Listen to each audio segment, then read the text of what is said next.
Hello there, welcome to another episode of World of Tanks with Ngani Titan. We're here on the Ardennes summer variant with the FE215B183, the infamous Deathstar, the British Tier 10 tank destroyer built on the FE215B heavy tank chassis. I think I mentioned in a previous video that I was playing the Deathstar there on the same session that I was playing both the FE215B and the T110E3, and I was playing it really badly. I'm terribly inconsistent with the FE215B183. I tend to try and play it like the KV2 in that try and stay close, try and stay at medium to short ranges where I can actually have a reasonably reliable chance of hitting the target that I'm aiming for, hitting weak spots and stuff like that, because the accuracy of this gun isn't great. And trying to pop out, time my shots so that I pop out when there is the least amount of risk, and I have other tanks around me to spread the attention of the enemy players and just put my round in, do my damage, and then pop back into cover. But I'd been trying this, but I've been having really poor success. So this particular game, I just gave up and decided to play a long range sniping mode. Now, I don't think it's a very good tank for that kind of stuff, but I had a lot more success doing it than I had in any other game that I've played over the 2 days that I was playing this tank. So we've managed to put one effective round in here, and I was hoping to be able to get a second one, but by the time I have the reload made, the IS-4 is not actually showing me much of his tank. He's just showing me the turret armour. Now, I suppose I should have gone for high in the turret, in hindsight, because the top of the turret is quite soft, and there's a chance then that I would have overmatched the turret and possibly done a lot more damage. But, you know, I don't know. I just wasn't playing well, I suppose, in recent games. I've been playing a series of games there now, and I haven't been playing all that well.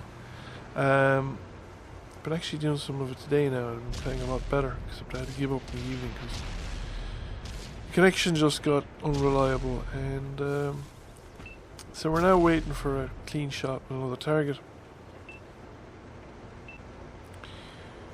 Now, I make a few bad judgment calls here as well. Like, there's well, I had a clean shot. I didn't really wait long enough, I think, for the gun to settle.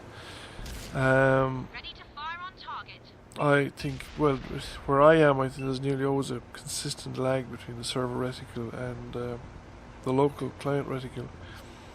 And again, here I made a mistake. I decided to follow the IS-7 and try and get a shot off, but I really was too late. So that shot did a small amount of splash damage, but I'm better off holding my fire and waiting for the Type 5 Heavy to be reacquired. It would have been a more useful target, and I would have done a lot more damage. As it is, the opportunity to shoot the Type 5 Heavy, or at least this opportunity to shoot the Type 5 Heavy, is lost because by the time I'm reloaded, he's no longer spotted. The other thing is that our deployment is actually quite poor as well. There's not enough of us really on the western side of the map. I was quite lucky to get that hit in on the Type 5 Heavy, and to get the tracking damage in, because I think he might have gotten away, and I actually left it a little bit late again to fire there. But there aren't a lot of targets left on this side of the map.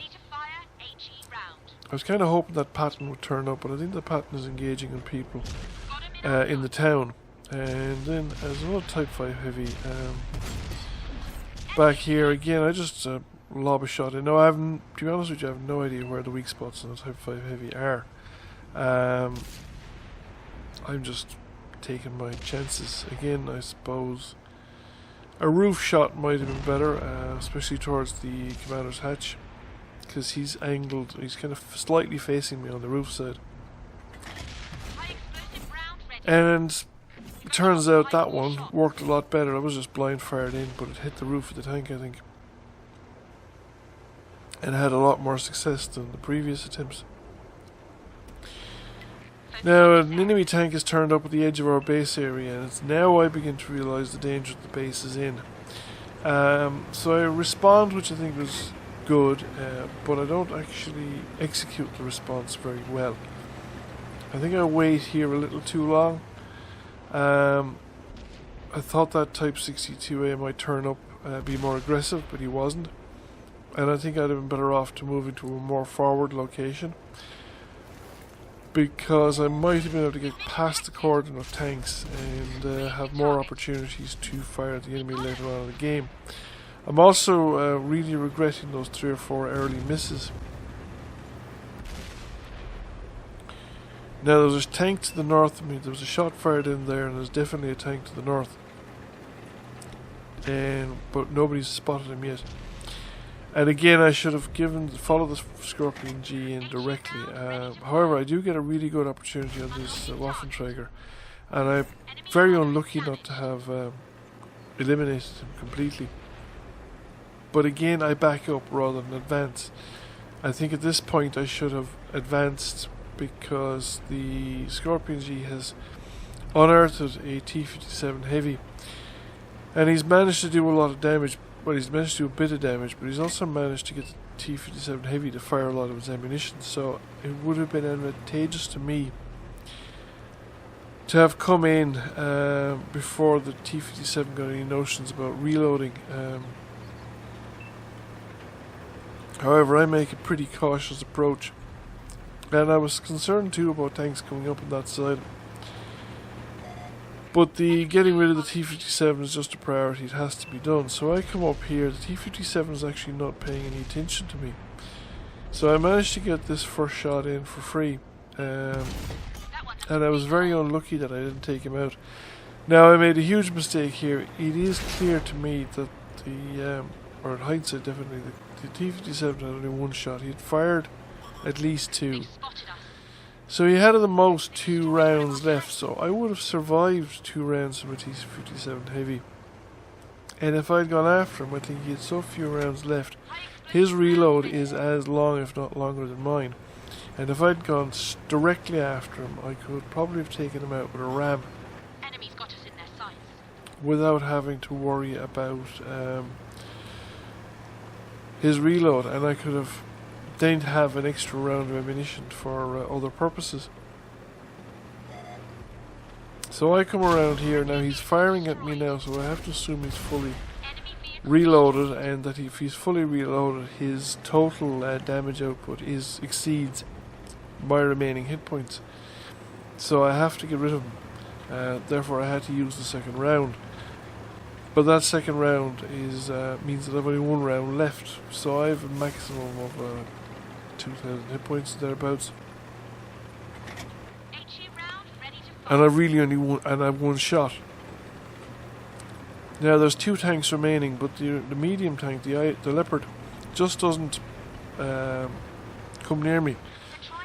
He's actually heading for the cap circle, and I think that's a complete waste of time as well, because the cap circle, there's no way he's going to cap with this many players left. And the fact that an awful lot of them are in the town or around the town or near the town, and only very few of them are over near our cap circle. Now I thought initially about going after him to support him, because if one of us played bait and the other one backup, we would have done a lot more damage, I think, and had a much more positive effect upon the game. But the directly going to cap circle at this point in the game was just a waste of time, because he's not going to get the opportunity to complete the cap. It's going to be completely dependent on his tank and his ability to survive in it. So we have another IS-7 here, and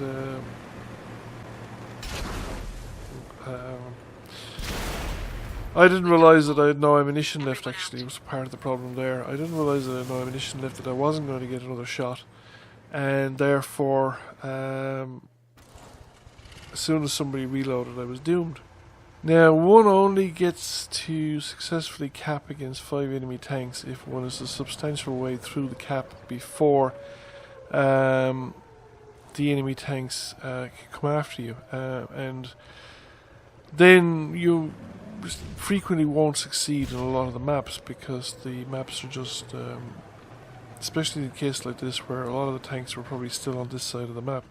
I've just speeded up this section of the game because it's got a certain air of inevitability about it. And he's not trying to win. I mean, he's not trying to prevent the cap.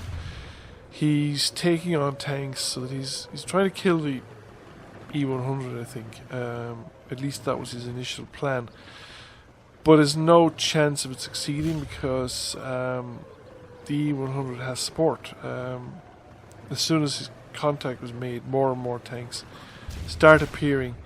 And at the end, he's just trying to keep his tank alive. And I don't think he was trying to win the game, you know, from maybe 2 minutes before the game, before my tank expired even. I think he was just trying to keep his tank alive towards the end. If he had capped probably a minute or two before my tank was taken out, he might have had a chance. Who knows?